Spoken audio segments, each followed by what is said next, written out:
Right, what did the Sentinels do in Noxus?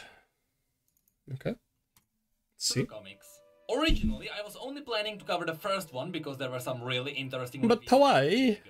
But since then, two new reasons came up which urged me to cover the comics. Yeah. The first one is that very recently, the thing we Lucian? speculated about was confirmed. It looks weird as fuck. That's the fact that while the overall story of the Sentinel event is canon, as the different teams started working on different projects surrounding this event, they all gave the story their own little twist.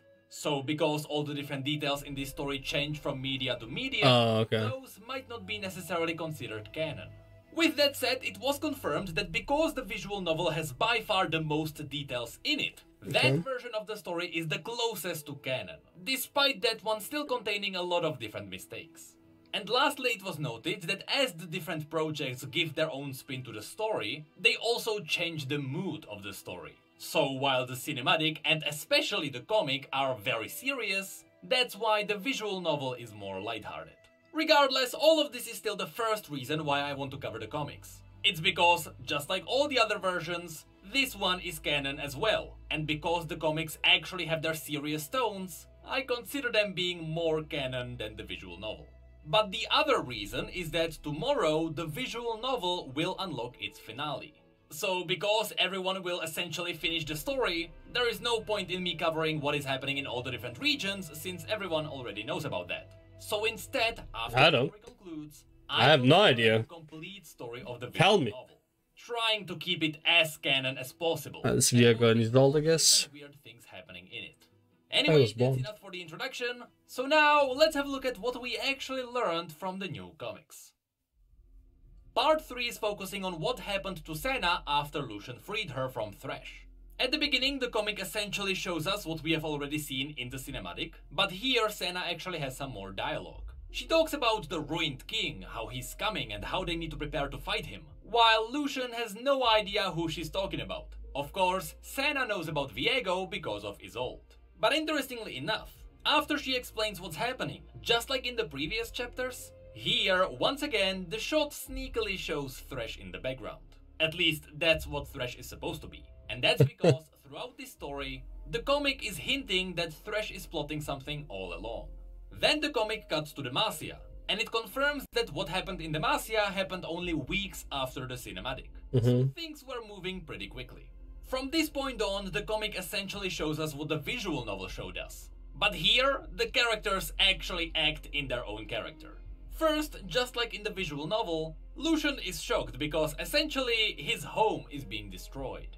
But after some words of encouragement from Senna, Lucian fights his fear and the two get into the center of the city. Here we get to a really strange... But this also means that the harrowing, like the mist, is not magical in nature. Otherwise, probably the constructs of Demacia should have resisted it, no? Would make sense. So, what is it really? It's not magical in nature. Easter egg. For really no reason at all, in one of the toy shops, Lucian finds a Mage Seeker Silas doll, which is just weird on so many different levels. Yeah, seriously. First of all, Silas hates the Mage Seekers. They are actually his worst enemy. But interestingly enough, if you go way back into his story, you may remember that when Silas was a kid, he was a Mage Seeker himself. Or at least, the Mage Seekers used Silas to seek out other mages. That's because Silas has the ability to see magic inside people.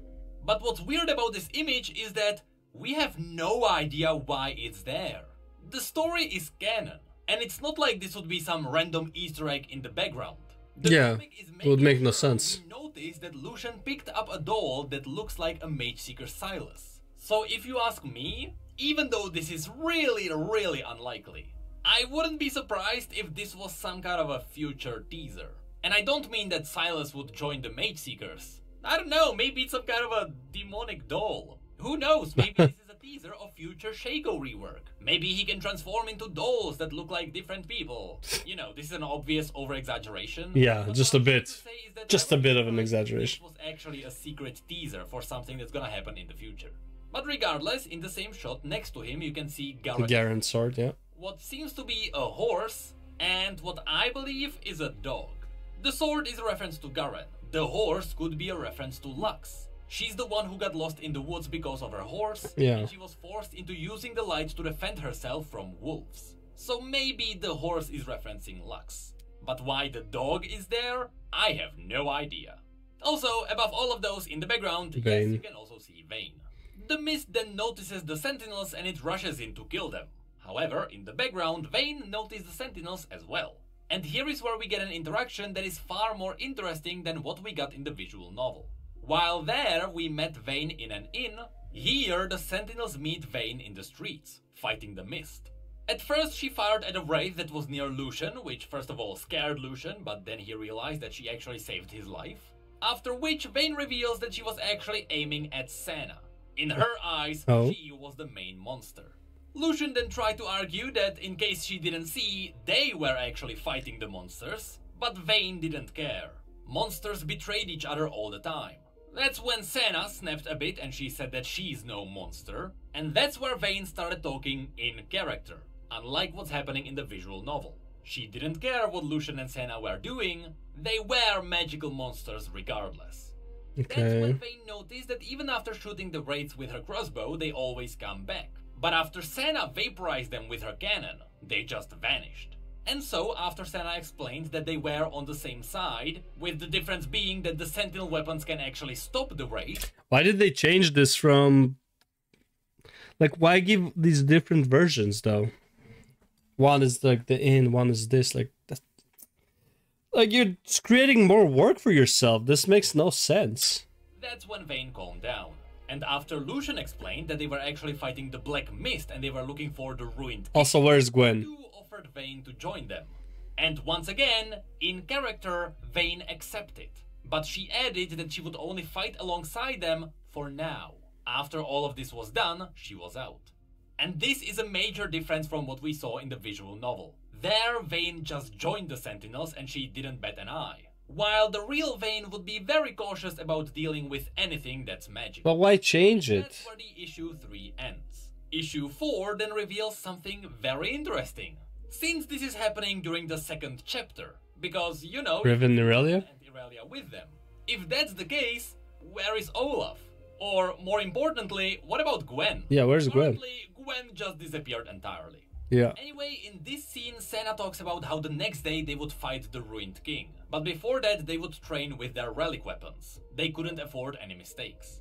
After the meeting was dismissed, Lucian and Senna had a conversation. And there, Lucian said that he doesn't think they had enough people. For a bit, Senna was disappointed in Lucian not trusting her. But Lucian just wanted better chances to win.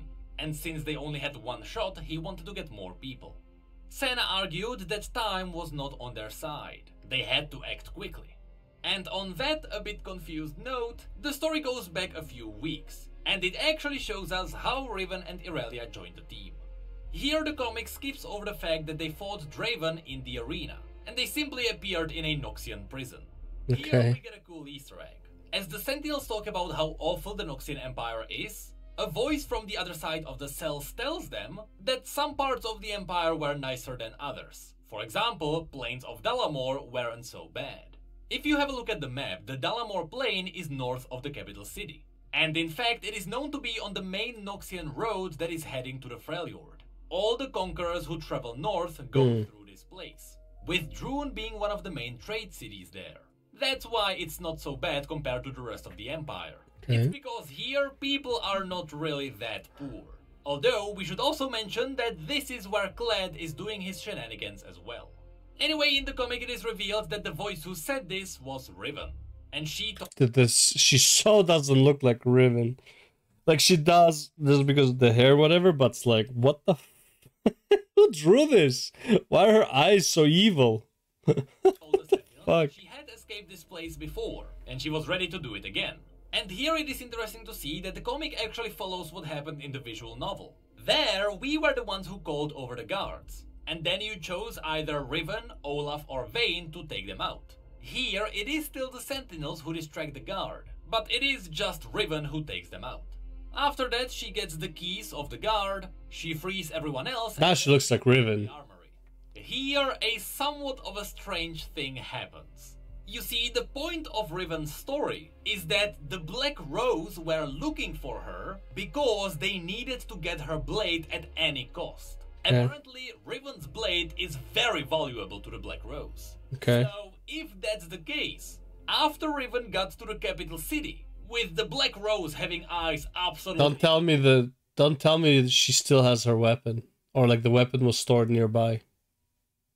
Everywhere, including in other regions. How is it possible? Oh my god, bro. There's no way this comic is the canon one. This makes absolutely no sense. Whoever wrote this, like, oh my god.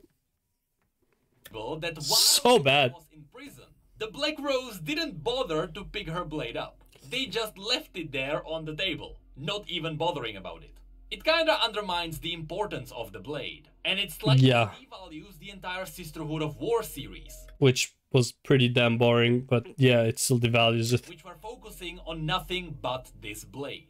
I wouldn't say it was focusing on it. I think it was focusing on nothing, and then it was just about the blade. Like, the beginning was about the blade, the ending was about the blade, the middle was about nothing. How Riven gets back her weapon. I guess Draven kept it in the arena just so he can put on a show for the people when he's fighting. Yeah, because Draven is just so smart that he could not have ever been fooled and lost the weapon to these guys who've been around for a thousand years, who have been scheming a lot of shit in the background. Yeah. That would make sense since Draven is on Swain's side, and Swain is doing everything he can to prevent the Black Rose from getting power. Then you wouldn't keep the sword there anyways. Swain would lock it up somewhere safe. Regardless, after the Sentinels arm up, the Noxians rush in. Now, normally, this is where Rookie could fire the Wayfinder and get them out of there. But the Rookie is not present here. So, you know, here if the Sentinels actually want to get out of the city, they have to fight. But there is one more... Where's Rookie in this time? Notice that here, Vayne does not have her Sentinel armor just yet. Okay. This could be because even though Vayne already joined the Sentinels, they didn't, yet. Because, you know, that's what Vayne does. So even after going to... So from Demacia they went straight to Noxus, meaning Vayne didn't get her weapon yet? Or like the teleport to Noxus, meaning Vayne didn't get her weapon yet? Noxus, sure. Vayne still trusted her own weapons.